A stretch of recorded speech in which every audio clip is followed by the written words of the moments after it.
አሰላሙ አሌይኩም ወረህመቱላሂ ወበረካቱሁ።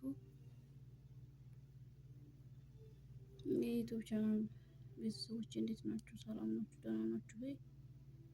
እንዴት አደራችሁልኝ? እኔ በጣም ሰላም ነኝ። የኔ ውዶች፣ የኔ ብቆች፣ የኔ ተናፋቂዎች፣ ዛሬ ትንሽ የምቀርጽበት ቦታ አልተመቸኝም። ያው ብዙ መኝታዬ ላይ ሆኜ ነው የምቀርጽላችሁ። ምን ማድረግ አይቻልም። እንግዲህ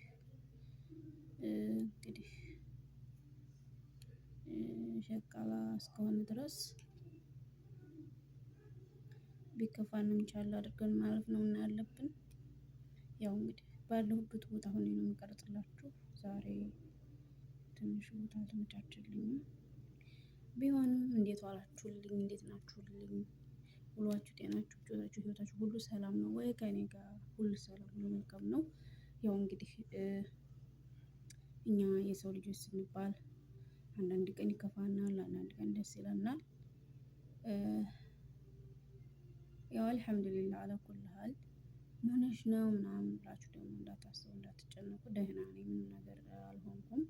ያው አንዳንድ ጊዜ ወደ ኢትዮጵያ በደወልኩ ቀን ጥሩ አልሆንም።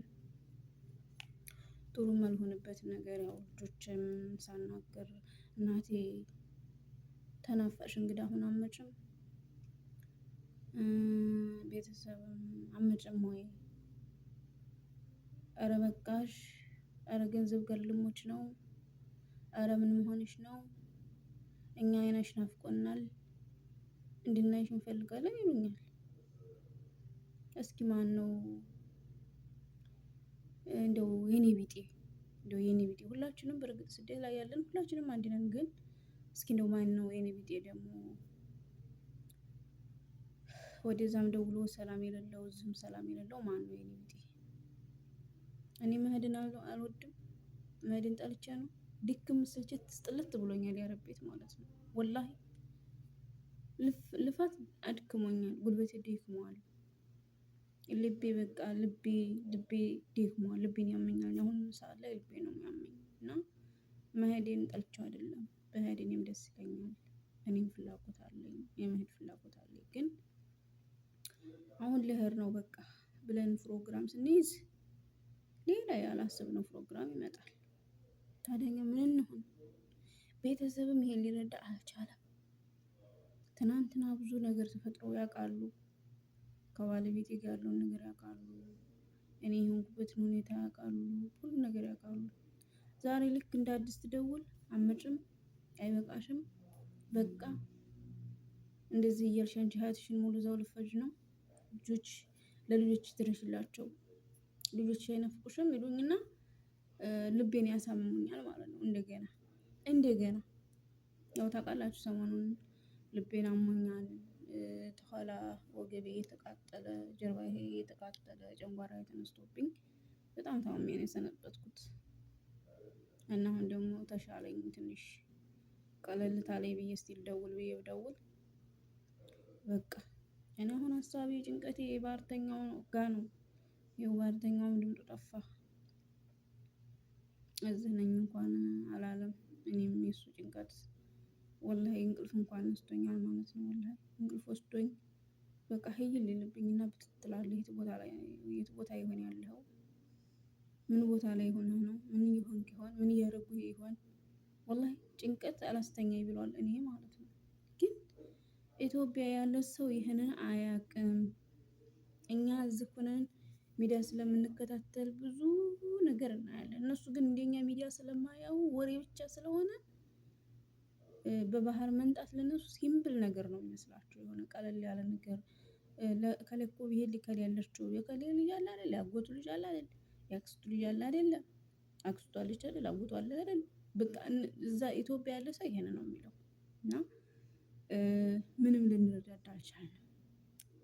ዛሬ ትንሽ ወደዛ ብቅ ስላልኩኝ ትንሽ ስሜታዊ ሆኜ ስለመጣሁኝ ነው። የኔ ውዶች፣ የኔ መልካም እህቶች፣ የኔ መልካም ወንድሞች እውነት ወላሂ ኮሜንታችሁን ባየሁ ቁጥር በጣም እየተደሰሁኝ ዩቲዩብ ላይ ሁልጊዜም እንዲመጣ እየገፋፋችሁኝ እያበራታችሁኝ የኔ ውድ እህት አብሽሪ፣ ጠንክሪ፣ በርቺ፣ አይዞሽ ተጎንሽ ነን። ወላሂ እኔ ቃል የለኝም። ከልብ ከልብ አመሰግናችኋለሁኝ። ያው አስቀድሜም የችግር መሰንቆዬን ብመታባችሁም መቼም ይሄ ነገር በሁላችንም ላይ ያለ አጋጣሚ ነው። ታውቁታላችሁ። ሁላችንም ስደት ላይ ያለን ሰዎች ሁላችንም እናውቀዋለን ብዬ አስባለሁኝ። እና እስቲ መልካም እህቶችም መልካም ወንድሞችም ያው በዱዓችሁ አትርሱኝ። ልጁን በሰላም ይግባልኝ። እኔም እንደው አላህዬ እንደው እንደማንም እንደምንም ብሎ እንደው ከልጆቼ ጋር ያገናኘኝ። ሀቂቃን እኔ ከቤተሰቡ ደግሞ የበለጠ ልጆች ያው ሰሞኑን በታመምኩ ምክንያት አልደውልም ብዬ ሁሉንም ነገር ትቼው እመጣለሁ ብዬ አልመጣም ስላቸው ምን ይሉኛል በሚለው በጭንቀት ትቻቸው ነበር። ደውዬ አላውቅም ነበር። ዛሬ ደወልኩና እናቴ እናቴ እናቴ አልናፈቅሽም እንዴ አልናፈቅሽም እንዴ? እነሱ ሊያስወሩኝ ነው እኮ እንደዚህ የሚሉኝ ማለት ነው። እኔ ግን ናፍቄያለሁ ምናምን አልልም። የእነሱ መልስ ስለማውቀው ማለት ነው። ከዛ አልናፈቅሽም እንዴ እናቴ? ናፍቀናል ናፍቀናል ጠፍተሻል እኮ ሰሞኑን እኮ አባቴ ጋር ራሱ ደውለሽ አታውቂም ምናምን አሉ። ከዛ ናፍቄያለሁ እንግዲያ ተናፈቅሽ አሁን አትመጭም? ወላሂ መጨረሻ ላይ ከዚህ ወዲህ የላኳልሽ ቃልም ነበረብኝ። ኢማኔ የልጄ እሷ አፍ ፈታ እናቴ ነኝ ታለችኝ አንድ ቀን ላላድር ቃል ነበረብኝ። ዛሬ ላይ ግን እንኳን አይደለም አፍ ፈታ አንድ ቀን ተናግራኝ ቀርቶ 30 ጊዜ ይሆናል እሷ እንኳን ራሱ ማለት ነው ስልክ በደወልኩ ቁጥር እናቴ እንግዲህ ተናፈቅሽ አሁን አትመጭም? እናቴ ቤት ታያለሽ ቤት ታያለሽ ቤታችን አልቋል ለምን አትመጭም? ወላሂ ይሄ ነገር በጣም እያስለቀሰኝ ነው የምወጣው ማለት ነው። እውነት መቼም የወለዳችሁ ሰዎች ታውቃላችሁ። ምናልባት ያልወለዳችሁ እንኳን ስሜቱ ላይሰማችሁ ያው የቤተሰብ ናፍቆትም ስላለ ልትረዱኝም ትችላላችሁ ላትረዱኝም ትችላላችሁ። ግን የወለዳችሁ እህቶች ወይም የወለዳችሁ ወንድሞች የልጅን ስሜት ታውቁታላችሁ። ስልክ በደወላችሁ ሰዓት ልጆቻችሁን ባናገራችሁ ሰዓት ያለውን ስሜት ታውቁታላችሁ። እና አብዛኛውን እኔ ቤተሰቦቼንም ያው በዛ እላቸዋለሁ በዚህ እላቸዋለሁ ለቅሶ የሚበዛ ግን የልጆቼ በጣም እየተሰማኝ ብቻ እኔ እንጃ ስሜትን ለመቆጣጠር እየከበደኝ ነው። እስኪ ዱአ እንደራረግ ዱአ አድርጉልኝ ሁላችንም እውነት ሰርተን እንግዲህ ዱንያ እንደሆነ መቶ ሞልቶ አያውቅም። ማነው 10 ሞልቶ አያውቅም ሁሌም 9 ነው ይባላል። እና ምን ነው እኛ ጤነኛ ሆነን እንመጣለን በሽተኛ ሆነን እንመለሳለን። የቤተሰብ ናፍቆት አለ ጭንቀት አለ። ባህርተኛ የማንሳቱ ገቡ አልገቡ እንደው ወላሂ ሰዎች ገንዘቡንስ መቼም አንዴውኑ ተቸግረንም ተበቅተንም አልቅሰንም ምንም ብለንም እንደማንም እናገጣጥመዋለን። ወላሂ እኔ እንደው እዚህ ስደት ላይ አብዛኛውን እንደ የገደለኝ ነገር ለበሽታ ሊሰጠኝ የቻለው ነገር ሀሳብ ነው። መሆኑ ይሁን እኔ ደግሞ ጥብቅ አልችልም። ጭንቀት አልችልም ሶብር የለኝም። ወላሂ ሶብር የለኝም። ከባድ ነው። እኔ ማለት እኔ እንጃ እኔ አላውቅም ውስጤ ከምን እንደተሰራ ራሱ አላውቅም። ወላሂ እና አብዛኛውን እኔ በሽታ ሊያመጣብኝ የቻለው ጭንቀት ነው። በቃ እኔ ጭንቀት አልችልም። ሀሳብ አልችልም። እና እኔ ተገንዘቡ ወዲህ የገደለኝ ምንድነው? ሀሳብ ነው ጭንቀት ነው። እና አላህ ይፈርጅሽ ወንድምሽንም በሰላም እጅሽ ይክተትልሽ በሉኝ።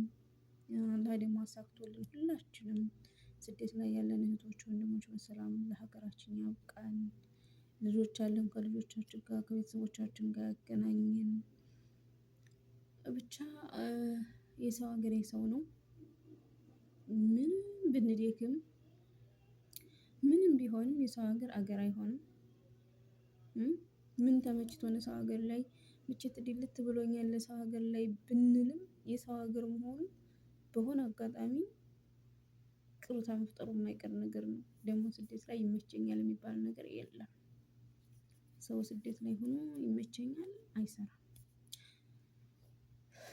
እና ሁሉም ነገር የሚያምረው በሀገር ነው። አላህ በሀገራችን መልሶ ርዝቃችን ያብዛልን። የሰራነውን የምንጠቀምበት ያድርገን። የሀገራችንን ሰላም አላህ ይመልስልን። ያው ዛሬ ትንሽ ይሄ ነገር ስለተከሰተብኝ በዚህ አጋጣሚ መጥቼባችኋለሁ። ያው ለሁላችንም እንግዲህ ዱአ እየተደራረገን አበረታቱኝ፣ አጠንክሩኝ። የእውነት እኔ ወላሂ ነው የምላችሁ። ወላሂ ኮሜንት ሳነብ እውነት ራሴን ነው የታዘብኩት ማለት ነው።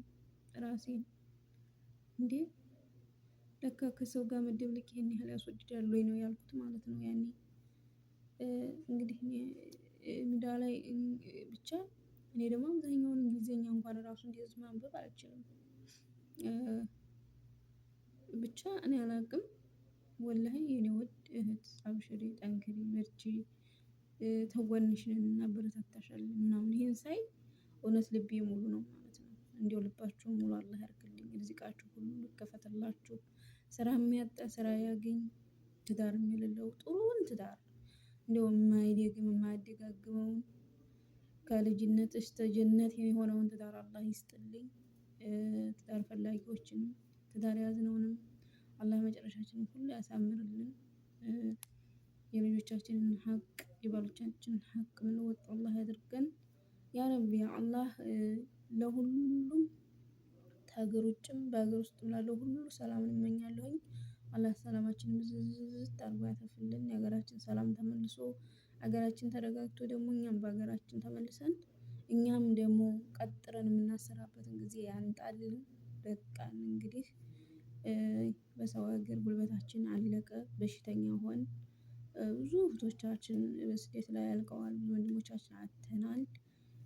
እንግዲህ አላህ ይሄን ሁሉ ቆጥሮ ደግሞ እኛንም በሀገራችን መልሶ ሀገራችን ሰላሙን ተመልሶ እኛም ደግሞ ዙር ተራ ደርሶን የምንቀጥል አላህ ያድርገን። እንግዲህ ያው አላብዛባችሁ ለዛሬ ትንሽ እኔ ደግሞ ያው ትንሽ ውስጤ ትንሽ ሰላም ተጠፋ የማወራው ራሱ ይጠፋኛል እና በዛ አጋጣሚ መጥቻለሁ ዛሬ። አብሽሩልኝ፣ ሰላማችሁ በዛዝቶ ይትረፍልኝ። በአዲስ ነገር እንገናኝ።